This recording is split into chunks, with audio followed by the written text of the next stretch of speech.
What is going on, fam? It is your boy Angus coming at you in this new video, and a massive welcome back to my channel if you're a returning subscriber. And if you've never seen any of my videos before, what is going on? My name's Angus. I'm a donut and burger connoisseur and someone who absolutely loves food and loves getting people lean via, hey, what I do for a living, which is coaching people all around the world to master aspects of flexible dieting, strength training, their relationship with foods, and everything in between to be able to love how they look and feel. So a huge welcome to this video. In this video today, we're going to be covering the whole scenario that is hashtag good versus hashtag bad foods. Is it a thing?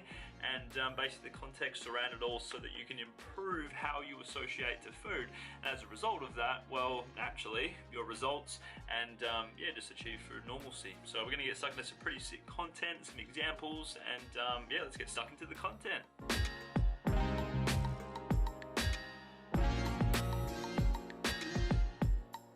So fam, first up, let's look at the whole, I guess, scenario that is where these food labels actually come from.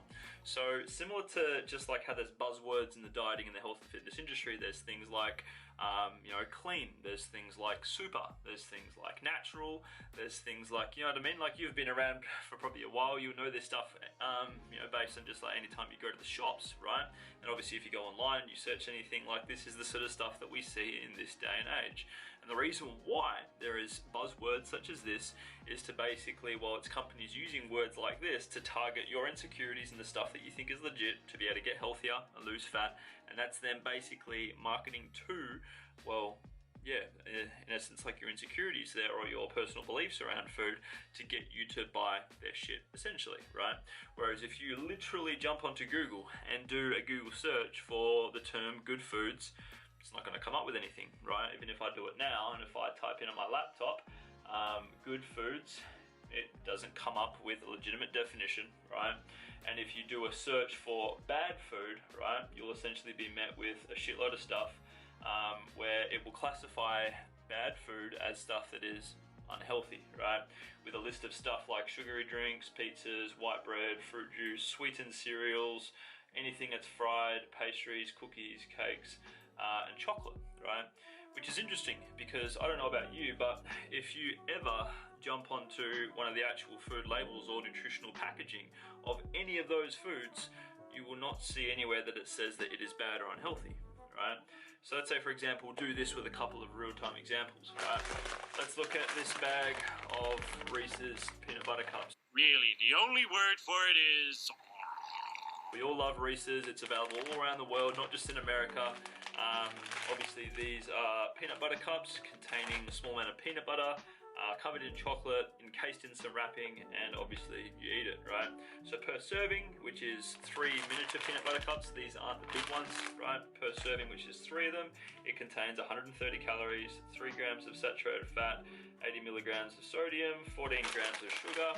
And then if I look at the packaging at the back, it contains 4 grams of protein, 13 grams of actual fat, and 26 grams of carbs. But if I look in the ingredients and the label, it does not say the word bad. So therefore, how is this a bad food, right? Same goes for something that would typically be classified as hashtag clean, right? Or healthy, right? This is X50 broccoli chips, barbecue flavor. Gluten-free, vegan, vacuum cooked, real broccoli, right? So it's a 60-gram packet. It says that it, yeah, hang on a tick, let's have a look. It says here that it's got 152 calories per 2 servings. So apparently a serving is only half the pack. Like, let's get real here, you're gonna eat the whole pack, right? So per half the pack, it's got 152 calories, 2.7 grams of protein, 7.8 grams of fat, and 17.7 grams of carbs. It's even got 3.4 grams of fiber, right? But looking here, in terms of the ingredients and stuff like that, it does not say anywhere that it is good, right? So go figure, right? Next up, let's look at a Lenny and Larry's cookie. These things are nice. They are 10 grams of fiber per cookie, no dairy, no egg, no soy, non-GMO, and vegan, right?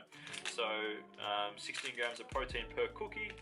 The serving size is only half the cookie, which gets me every time because, well, it's a cookie, right? It's not overly big, so naturally you'd consume the entire thing.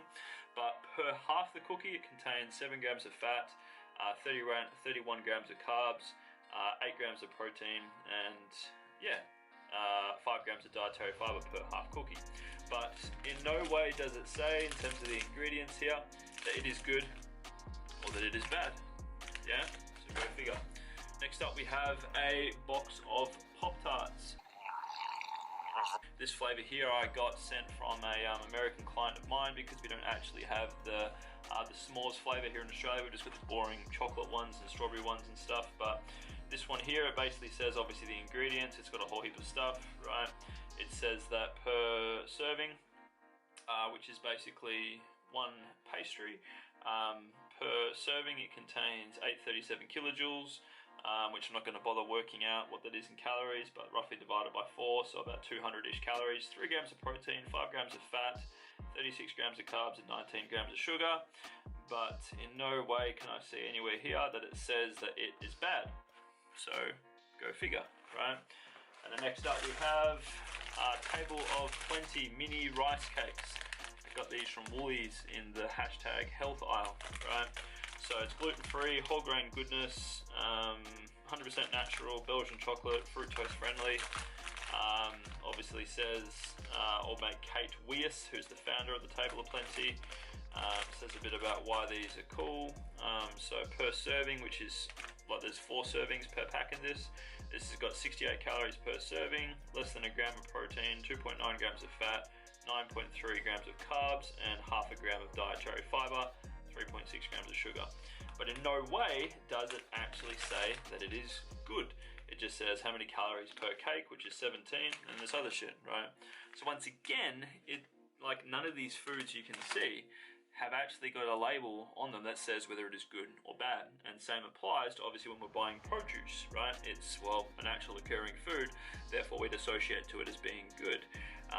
But obviously, well, in this sort of case here, you can see that anything that we deem as bad, well, it doesn't actually say that it's bad on it. It's obviously our perception of it, which is where we obviously deem whether something's going to be good or bad in terms of the labels, right?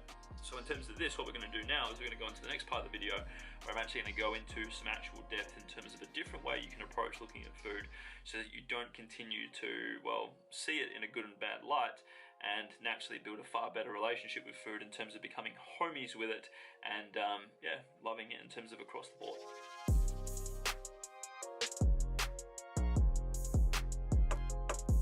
So fam, before I get stuck into the content of part 2 of this video, what I need you to understand is that, like, for a good, well, almost 10 years or so, I used to see food in that whole good and bad light. I used to see food as clean or dirty. I used to see food as super or junk.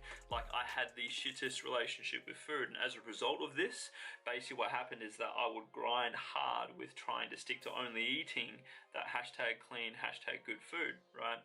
But then what would happen is that as soon as life got stressful or hectic, or I just had a shit day at work, and like, believe it or not, I used to diet back when I was 14. So sometimes when school was shit, or I was just emotionally, distraught or whatever, I would always go to food, and I would bury my feels and fill that void with basically the food that I was cutting out, which naturally was, well, all the hashtag bad food, right?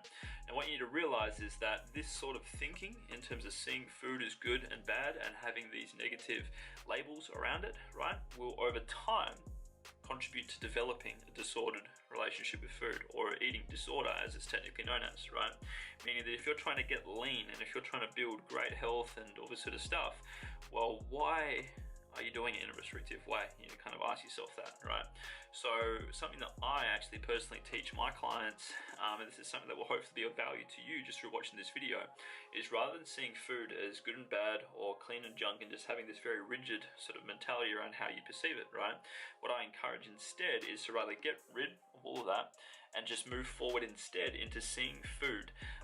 Like, as an overall point of view, it's not just fuel. Like, obviously it's got calories and stuff like that, which is awesome, but food is also a vessel for human connection. It's also, something that we can use for pleasure. It's also something we can use to be able to just honor our culture and the traditions and stuff that happen in society, and it can bring people together. So you got to be aware that, yes, it obviously contains calories and protein, carbohydrates, and fat, and we can use it to fuel aesthetic goals and performance goals and vitality goals in terms of how we feel and stuff like that. But you need to also be aware that, Well, if you're not getting the other side of things when it comes to food, naturally this is where there's usually a bit of a void, and for a lot of people this is where they can, over time, and this is just from my experience and from what I've seen working with people and just what I've seen happen in the game, people can develop some really sort of shitty outlooks and relationships with food, and then eventually over time become kind of addicted to it, which I definitely put my hand up to in terms of, like, for a fairly lengthy period of time, food occupied all of my thoughts, and while I was eating, I was obviously very excited, and it was kind of like almost an intimate sort of thing. But then as soon as I finished the meal, it was like, oh fuck, the meal's gone, like, and I would already be thinking about the next meal that I was going to eat. And, you know, obviously if it was a shit day at work or whatever it may have been, even after I'd finished my last meal for the day, I wasn't obviously, you know, content and satiated. And then I would just go and binge on everything that I was cutting out, and it would create a vicious cycle, right? And this is something that, in terms of what I teach my clients, like obviously I teach them a whole range of different stuff, but one of the things that I actually teach them is, well, changing how they perceive food, right? And remember how I said before, so obviously most people see food as good and bad, and they only eat from their hashtag good list, and they try and avoid everything that's on their hashtag bad list, right? Which is very black and white. Instead, a much more moderation-based approach is to rather create a personal list, if you will. I don't even really like, I'm not for lists and just kind of only sticking to a certain list or whatever, but rather see food instead as like a always and sometimes sort of category, if you will, right?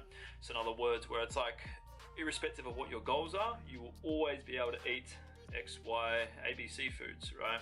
And then sometimes, based on how you're feeling and depending on what the goal is or the time of year is, you've got your sometimes food, right?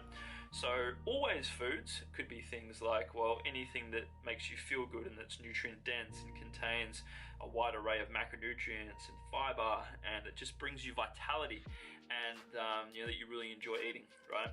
And then the sometimes food being stuff that obviously is hyper palatable, doesn't necessarily have any sort of good solid nutrition about it, but just tastes fucking awesome, and that brings you a lot of pleasure from eating, right? So for me, I absolutely love plants, and I love various sources of protein, and you know, I've got my favorites, right, in terms of just always foods, and I will eat them pretty much every day of the year, given, you know, yeah, pretty much every day of the year, depending on obviously what season it is and what stuff is available at the time, right? But then in terms of my sometimes list, that's obviously a varying amounts of different chocolate, varying amounts of different things that I will make, you know, ice creams, you know, stuff like that. Obviously, we're coming into Christmas now in terms of the time of the year that it is. We see things like fruit mince pies and all these cool different chocolates and stuff like that. And what I teach in terms of just, well, like using this annotation that I just said just here in terms of this example, if you go and apply that to, you know, obviously the context of the goal, it means that then naturally you can have a lot more flexibility around foods that you're choosing to be able to meet the goal. Because if the goal is fat loss, well, the bulk of your food choices are going to be related to the always list, and you're going to have maybe 10 to 20% of your calories dedicated to the sometimes food, right? Whereas if you're maintaining, well, you're going to have a fairly even balance between the both, maybe 60-40, 70-30, right? And if you're bulking, aka eating for muscle gain, you're going to have all these calories to play with, and therefore naturally have, you know, a bit more wiggle room, if you will, to be able to get more creative with your food choices, right? So obviously at the end of the day, it all comes down to goals. It all comes down to kind of the context of what you've gone through and how long you've dieted for, or what your previous relationship with food is. But at the end of the day, I hope that from you watching this video, that it's given you some really good insights and stuff to think about in terms of how you perceive food. So do me a favor, if you got some value from this, give the video a like and share it with someone who you think you could gain some value from watching it. If you're a returning subscriber especially, that would be sick, or let me know what was valuable in the comments just below. And if you're new to the channel and this is something that you struggle with in terms of just like, you know, you feel like you're running on a hamster wheel when it comes to food, and you're forever chasing your tail when it comes to trying to get lean and get sick aesthetics, well, do me a favor, check out just in the link below. You'll see in the description there's a link to my store, and there you can get amongst some awesome free content, some sick resources, and you can even check out my coaching if you want to see if it could be a good fit for you to be able to just, well, master this stuff. Because as I said, this is something that I've been doing for almost a decade now in terms of coaching people to get lean and love themselves in terms of how they look and feel without food restriction. Because let me tell you, if all you know is just abstaining from the hashtag bad foods, this more than likely will develop a disordered relationship with food over time. I can pretty much promise you that. But be aware that you've got things like the National Dietary Guidelines that can help you with this as well. And if you're keen to follow in some of my day-to-day journey, I would highly encourage you to check out some of my social media links in the description below. Then you can learn some more stuff from me and see this stuff modeled in real time with how I live and breathe as a physique coach and a sports nutritionist as well.